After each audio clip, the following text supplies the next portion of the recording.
में प्रिय माता पिता, भाई और बहनों, शायद यदि आपने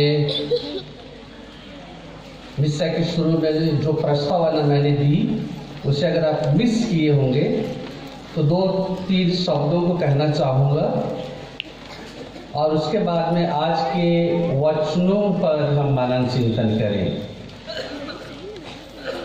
शुरू में जैसे मैंने कहा कि ये दुनिया चकाचौंध दुनिया है और इतनी रोशनी है, इतनी चकाचौंध है कि असलियत का पता नहीं चलता है। जब हम पर रोशनी पड़ती है, हमारे आँखों पर रोशनी आती है, तो सामने क्या वास्तविक है क्या नहीं है बहुत बार हम नहीं जानते हैं। और इसी चकाचौंध दुनिया में हमारे ये बच्चे पल रहे हैं और इनके लिए और हमें भी बहुत बार क्या अच्छाई है क्या बुराई है उसको परखना थोड़ा कठिन लगता है। और आज की चकाचौंध दुनिया में हम किसके जीवन का हम अवलोकन करें, किसके जीवन का हम अनुसरण करें, क्योंकि सब चीज अच्छा दिखता है, बुरे चीज भी अच्छे लगते हैं। और तो और आज दुनिया पर्दे के पीछे या तो दुनिया के सामने पर्दा लगा हुआ है जिसके कारण हम स्पष्ट नहीं देख पाते हैं। और जैसे मैंने कहा कि इस तरह के वातावरण में हमारे ये बच्चे पल रहे हैं और इस दुनिया में किसी को देख के कुछ करना और सीखना चाहते हैं, लेकिन चूंकि स्पष्ट नहीं प्रतीत होता है इसलिए कंफ्यूज हो जाते हैं बच्चे और बहुत बार अपने माता पिता को देखते हैं, अपने अधिकारियों को देखते हैं, कभी कभी धर्माधिकारियों को भी देखते हैं और हम भी किसी न किसी कमजोरी के कारण इन्हें अच्छा उदाहरण नहीं दे पाते हैं ताकि ये हमारे जीवन का अनुकरण करें। और इसलिए आज के विशेष करके पहले पाठ और सुसमाचार में हमने सुना कि धर्माधिकारियों और विशेष करके फरीसी और शास्त्री जो धर्म की गद्दी में बैठे थे उनके माध्यम से हमारे अपने जीवन या तो जो कमजोरी है हम में उसे उजागर करके उसमें सुधार लाने के लिए आज के पाठ निमंत्रण देते हैं। प्रिय माता पिता, भाई और बहनों, आज पाखंडवाद, दिखावा, ढोंगीपन हमारे जीवन में सामान्य बात हो गई है।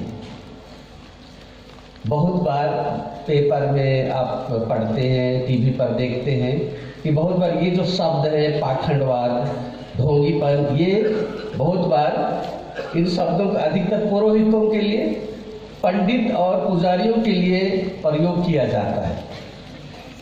शायद आप सहमत होंगे। लोगों की दृष्टि में हो सकता है वे कमजोर हो सकते हैं, वे पब्लिक लोग हैं और उनके ऊपर 50 लोगों की नजर लगी रहती है और वे कमजोर होंगे भी, नहीं भी होंगे, ढोंगी होंगे भी और नहीं भी होंगे, लेकिन 50 लोगों की नजर चारों ओर से लगी रहती है उस एक आदमी पर, तो किसी न किसी एंगल से वह कमजोर दिखेगा और उस बात को लोग पकड़ते हैं। ये ढोंगी है, ये पाखंडी है, ये है, इस तरह से हम लोग उसका निष्कर्ष निकालते हैं। लेकिन देखा जाए तो ये पाखंडपन या तो दिखावा, ढोंगीपन कम या ज्यादा सब में व्याप्त है, हर एक व्यक्ति में व्याप्त है। आज के पहले पाठ और सुसमाचार में याजकों तथा शास्त्रियों, जिन लोगों को धर्म के क्षेत्र में विशेष अधिकार मिला था, उसमें हम सभी धर्माधिकारी आते हैं और आप माता पिता भी आते हैं, क्योंकि पुरुष चिन्ह बनाना, धर्म की बात को बताना आपका भी कर्तव्य बनता है। जिनको भी धार्मिक शिक्षा या तो अच्छी बातों को बताने का अधिकार मिला है, उनके लापरवाही, दिखावटी एवं पाखंडपन के जीवन द्वारा हम सबको प्रभु आज अपने अपने जीवन को झांकने और उन कमजोरियों को सुधारने के लिए आह्वान करते हैं। प्रभु सुसमाचार में पहली बात कहते हैं कि ये शास्त्री और फरीसी जो कि अधिकार की सीट या कुर्सी पर बैठे हैं, इसलिए जो ईश्वर की बात को बताते हैं उसको सुनते और मानते जाओ, क्योंकि वे ईश्वर की बात को बताते हैं। और आज के दूसरे पाठ को हमने सुना, संत पौलुस थेसलनिकियों को लिखते हुए कहते हैं कि जब हमने आपके बीच में सुसमाचार का प्रचार किया तो आपने उसे ईश्वर का वचन सुन के ग्रहण किया, हम लोग का वचन नहीं, लेकिन ईश्वर का वचन। ऐसे ही प्रभु कहते हैं कि जब ये लोग अपने अधिकार की गद्दी में है और ईश्वर का वचन बताते हैं, तो ईश्वर के वचन को सुनना और उसका पालन करते रहो, क्योंकि वह ईश्वर का वचन है और ईश्वर का वचन सच्चा होता है। ईश्वर का वचन जीवनदायी होता है। भले ही प्रवचन देने वाला कमजोर हो सकता है, हाँ प्रभु यहां कहते बट हाँ, लेकिन उनके जीवन के कर्मों का अनुसरण मत करो, क्योंकि वो ईश्वर का वचन बताते हैं, ईश्वर के विषय में बताते हैं, तो उस वचन को सुनो, क्योंकि वह ईश्वर का वचन है। लेकिन उस फरीसी और शास्त्री, हो सकता है लोगों की दृष्टि में ढोंगी है, उसके कर्मों का अनुसरण मत करो, ऐसा प्रभु कहता है। प्रिय माता पिता, भाई और बहनों, यहाँ पर मैं और एक बात, सच्चाई की बात को कहना चाहूँगा कि हम सब रविवार को या तो साल भर हम लोग चर्च आते हैं और आपकी दृष्टि में हो सकता है कोई पुरोहित कमजोर है और पुरोहित को जैसा होना चाहिए वैसा नहीं जी पाता है, नहीं कर पाता है, तो हम कहते हैं कि ये ढोंगी है, ये पाखंड है, हम चर्च नहीं जाएंगे और हम चर्च जाना छोड़ देते हैं। हो सकता है वो व्यक्ति कमजोर है, वो ढोंगी है, लेकिन आप क्यों भगवान से दूर रहना चाहते हैं? क्यों आप चर्च छोड़ देना चाहते हैं? क्यों भगवान से दुश्मनी करते हैं?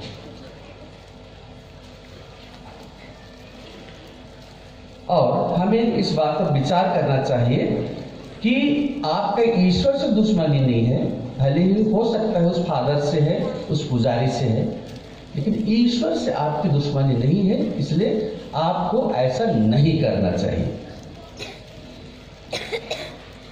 दूसरी बात, ये फरीसी और सदूसी बड़े बड़े पद का नाम जैसे गुरुवर, आचार्य की पदवी से लोगों में रोब जमाते थे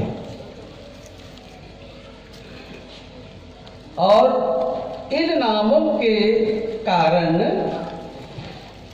वे बाजारों में, जिस तरह से आज हमने सुना, बाजारों में प्रणाम प्रणाम सुनना अधिक पसंद करते थे और इसी बात के एवज में आज प्रभु कहते हैं कि जो सबसे बड़ा है वह तुम्हारा सेवक बने और जो अपने को बड़ा मानता है वह छोटा बनाया जाएगा। और प्रभु यह भी संदेश देते हैं, यदि आप किसी को गुरु कहते हैं, किसी को आचार्य कहते हैं, तो प्रभु के जैसा होना चाहिए।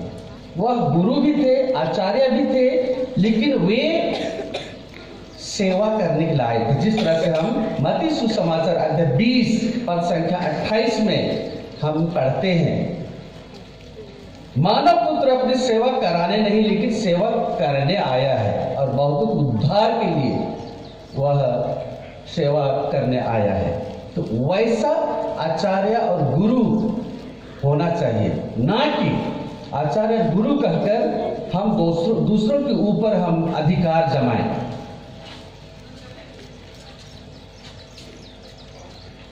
हमने प्रभु के समय के शास्त्रियों फरीसियों के ढोंगीपन के विषय में तो सुना, अभी अभी हमने सुना, जिन्हें प्रभु धिक्कारते हैं उस तरह के ढोंगीपन और उस छिछोरेपन और दिखावा को।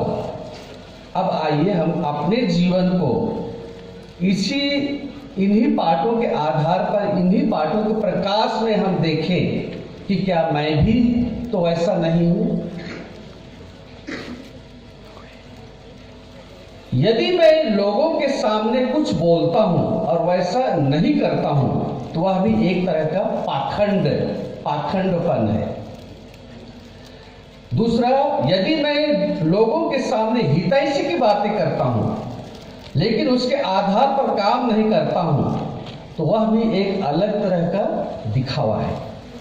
तीसरा, यदि हम बड़ी बड़ी चिकनी चुपड़ी बातें करते हैं लेकिन हम काम में शून्य हैं तो हम एक तरह के पाखंडी हैं। चौथा, यदि हम लोगों के सामने शरीफ होने का प्रयास करते हैं और पर्दे के पीछे और कुछ करते हैं वो भी ढोंगीपन है। पांचवा, परिवार में, समाज में, कलीसिया में यदि मैं प्रेम, सहयोग, एकता की बात करता हूं और मैं लोगों के बीच में द्वेष, वैमनस्यता और कटुता फैलाता हूं वो भी एक ढोंगीपन है। धार्मिक बातों में भी बहुत ही धर्मी प्रतीत होता हूं लेकिन मेरा आचरण, मेरा व्यवहार, सोच विचार थर्ड क्लास का है। मुझ में दया, प्रेम, क्षमा नहीं है तो मैं एक ढोंगी हूं। और इस तरह से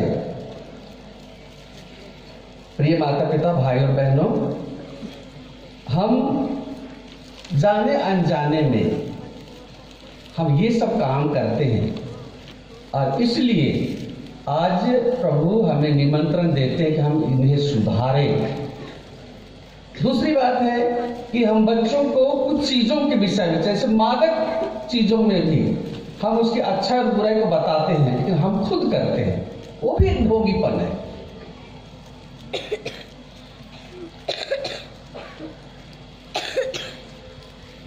और इसलिए यदि हम अपने पाखंडपन या ढोंगीपन के कारण इन बच्चों के लिए हम पाप का कारण बनते हैं या दूसरे लोगों को हम भ्रमित करते हैं या दूसरे लोगों को अपने जीवन से, बातों से, ईश्वर से दूर ले जाते हैं और एक तरह से ये हमारा अनुकरण करते हैं और ये ईश्वर से दूर चले जाते हैं और खो जाते हैं और एक तरह से हम कह सकते हैं भटक जाते हैं। तो आज प्रभु मत्ती सुसमाचार अध्याय 18 पद संख्या 6 में कहते हैं, जो मुझ पर विश्वास करने वाले उन नन्हों में से एक के लिए भी पाप का कारण बनता है, उसके लिए अच्छा यही होता कि उसके गले में चक्की का पाट बांधा जाता और वह समुद्र में डुबा दिया जाता।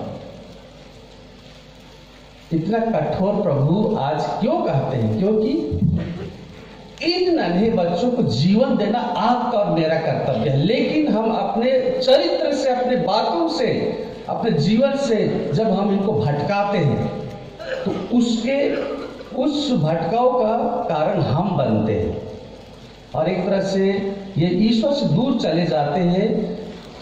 और इसीलिए आज के पाठ में इन सभी फरीसियों और शास्त्रियों के उन पाखंडपन को उजागर करके आज हमें अपने आप को झांकने और उसे सुधारने के लिए प्रभु कहते हैं, ताकि हम इन्हें अच्छा रास्ता दिखा सके। इनके लिए हम माता पिता होकर, शिक्षक शिक्षिका होकर, एक धर्म गुरु होकर इनके लिए हम रोल मॉडल बन सके, ताकि ये बच्चे मोबाइल देख के, किसी चकाचौंध दुनिया को देख के ना भटक जाएं।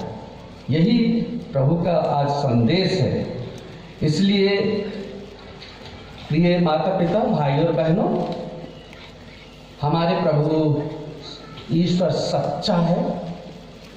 बाइबल में जो भी बातें कही गई सच्ची बातें हैं, और इसलिए हमारा जीवन भी इन्हीं सच्चाइयों पर आधारित होना चाहिए, ताकि रोज रोज के जीवन में, हमारे बात व्यवहार में, काम काज में सच्चाई और ईमानदारी दिख सके, और इन बच्चों के लिए हम अच्छा उदाहरण दे सके। इसलिए आइए आज हम प्रभु से प्रार्थना करें कि हम अपनी कमजोरियों से ऊपर उठ सके और इन बच्चों के लिए जीवनदायी गुरु, आचार्य, माता पिता बन सके, ताकि इनके जीवन को सुधारने के लिए भी हमें स्वर्ग पुरस्कार मिलेगा। पिता और पुत्र और पवित्र आत्मा के नाम पर आमीन।